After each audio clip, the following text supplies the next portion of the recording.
I've decided to make this video the story of how quantumology came to be. It's quite a long story, so I have to condense it. Expect a few edit clips here and there. Now, it started for me in 1997. I met somebody at an exhibition in Manchester, and it was one of those situations where you set eyes on someone and there's a connection. This was a very deep connection. It wasn't particularly physical. It was indescribable, really. Couldn't really describe what it was, but it forged a connection of a metaphysical kind. Now, in 1997, we're going back a long way. This was my phone at the time, and I walked into the exhibition centre with this phone in hand. Very quickly, it became apparent that I was listening to conversations in my head. Now, at this point, some of you might throw up your hands in horror and throw all kinds of labels at me, and believe me, my doctor did. Anyway, having said that, it lasted for some time, this conversational hearing stuff. And the first entity to come through, and I call them entities because I've never been quite sure what they were or are. The first entity to come through, his name was Vittorio, and he taught me a lot about the stability of life, things to do with the way in which we should ideally live, and the way in which we should ideally feel about the way we live. So that was the groundwork. His lessons were extremely valuable. Then, sometime later, another entity jumped into the fray, and his name was Roberto. Roberto was a totally different kettle of fish to the gentle, priest-like Vittorio. Roberto, let's just say he was a whole new can of worms. And it was he who introduced me to quantum mechanics. I would be woken up at 6 o'clock in the morning, every morning, dumped in front of the computer, and told what to look up. And the very first thing that I was told to look up was quarks. Now, I've got to bear in mind here, I've had no scientific training. Okay, I did a biology A-level. I didn't make chemistry because I couldn't do the maths, and I didn't even get a sniff at physics because I couldn't do the maths. So I have no history of science, and therefore I had never heard of quarks. So anyway, dutifully, I looked up quarks, and things started to become apparent when I'd looked up electrons and various other things, and the lessons go on and on in this kind of style, format. And I'm attentive, I'm listening, I'm understanding, but at the same time, I'm losing track of the grounding of reality. It's very difficult to live in two states of reality at the same time, as I discovered. I spent the best part of 3 months shut away in a room on my own, basically not eating anything and getting very confused about what was happening with my technology and my brain. It was hard. It was a difficult time. It was dark. It was tough going. So let's call this era the introduction, if you like. 1997 to, say, 2002. 5 years of very strange metaphysical interference that proved to me the existence of dimensions. It's difficult enough to sit down and relay what happened to you when this kind of thing happened to you, let alone worry about who's going to believe you and who's not. So anecdotal evidence this may be, experiential evidence this may be, but evidence it is. And as far as dimensions are concerned, this was proof positive to me that I was being taught the basic rudiments of quantum mechanics from another dimension. This is my phone from that era. So by the time we hit the millennium, I had one of these. I loved this phone. I loved this phone. In 2004, I qualified as a life coach. I was getting to understand the premise, the reason why I was being shown this stuff, why I was being taught these things, was because there's a correlation between quantum mechanics and human existence. There were lots of factors in the early days that made themselves apparent like little glimmers of light across the surface of water and then vanished again. And don't forget, we were going back into a time when nobody had heard of quantum. There was no quantum toothpaste or quantum toilet paper or quantum car oil, quantum clocks, and quantum deodorant. There was no interest in the quantum world at this time at all. So I was very much on my own in a very weird sea. Um, Floating as best I could and following a trail of sorts into territory that I didn't understand, and being led by things that I couldn't see. But anyway, I took the life coaching course, took 2 years, from 2002 to 2004. I qualified in 2004. And in that time, I was delivering a course based on these principles that I'd learned to Chorus Steel at Corby. It came from nowhere. I was just guided to go and walk into this steelworks and present myself, and the guy I presented myself to happened to be the right person who could make the decision, and he said to me, "Kath, if you can do anything with a slitting plant, you can do anything." This was a group of steelworkers who were very set in their ways and had been consistently underperforming, and generally written off as a bad lot. And there are around about 30 of them. Okay, hardened steelworkers, 30 of them. Yep, okay, I'm going to take this on because this is where I've been led, this is where I've been driven to be, and I'm going to do it. So I deliver this course.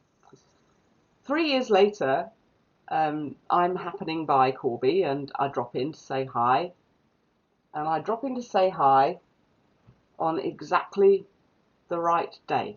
The only evidence that I have that this course to turn the plant around and get them onto a trajectory where they could actually make a success of what they were doing instead of consistently making an abject failure of what they were doing, brought this.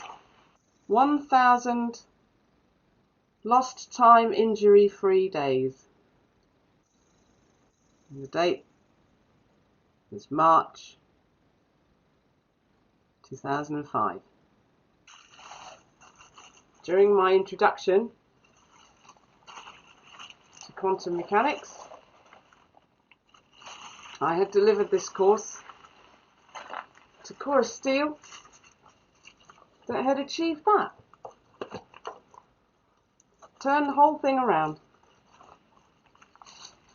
And I don't know why I even walked into the plant on the very day that these mugs had arrived. There they were, sitting in a box in the corner, and I got given one. Lucky me. Nobody told me what had happened. So, what's the next chapter then? 2003 to, let's say, 2008.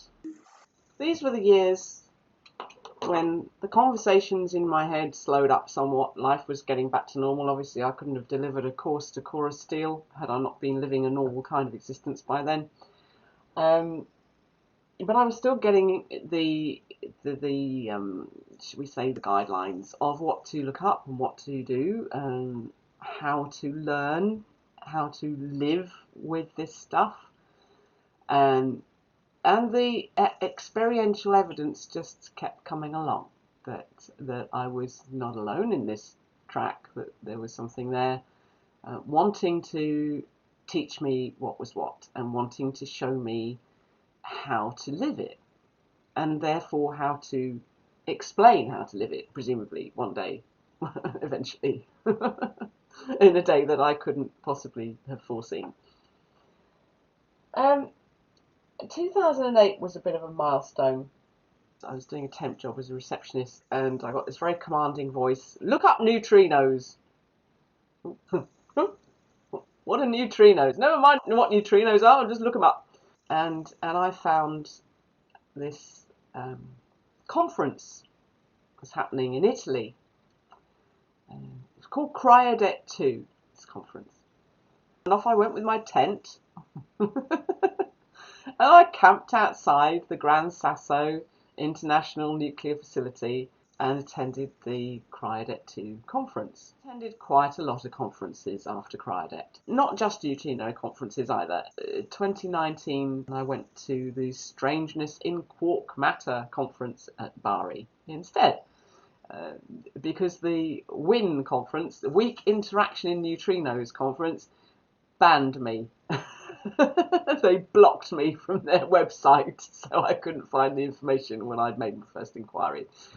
I asked a lot of the wrong questions at these places, okay? I was inclined to come out with stuff that urged thinking outside the box that weren't allowed, basically. Wasn't allowed to ask these kind of questions. So I would find myself on the wrong end of the sharp stick. Invisibles, the organizer wanted to gag me from publishing anything. The best reception I ever got was the NNN17 conference. I got lots of really interesting feedback from physicists there. Still, nevertheless, it was very evident that the physicists that I was talking to didn't want to get into the kind of territory that I was interested in. They didn't want to cross the bridge into the metaphysical zone. It's dangerous for them. Let's face it, they can lose their funding, let alone their credibility. All sorts of horrible things can potentially happen if they take that particular route of stepping outside the box. So they don't. But you can tell in the undercurrent that they'd love to. They would love nothing more than to be able to expand upon what their thoughts are and the processes therein. In 2014, Quantumology was published. The New York Central Library had a waiting list for it, and Quantumology was on the map. As Johnny Dill posted in Quantumology, the Facebook group recently, the brain is a transducer. It's a mechanism that is open to various interdimensional portals, whether we are aware of it or not, whether we take account of it or not. My particular world line has taken me down this route of exploration, not exactly against my will. I can't say against my better judgment because I wasn't judging anything, but certainly unexpectedly. I didn't expect this. It's just occurred. We're in 2022, and now we're in a world where a lot of people are interested in quantum mechanics.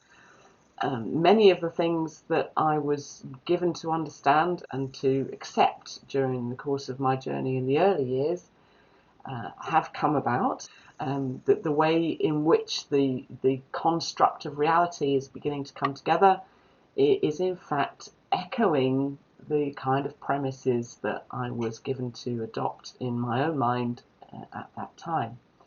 The universe is set up to gather information, and information grows exponentially as a result. If we can live more productively and more successfully by incorporating the science and being able to live the science in a way that is meaningful to us and that gives us more of an opportunity to be fulfilled and happy and positive, then everything that we've done and brought together has meaning and purpose to us and our worlds. I will leave you and love you and let you live as best you can with wherever you are and whatever you're doing. And see you again soon, hopefully. Stay with us for the rest of Series 3 and the rest of whatever else is to come. Take care. Bye.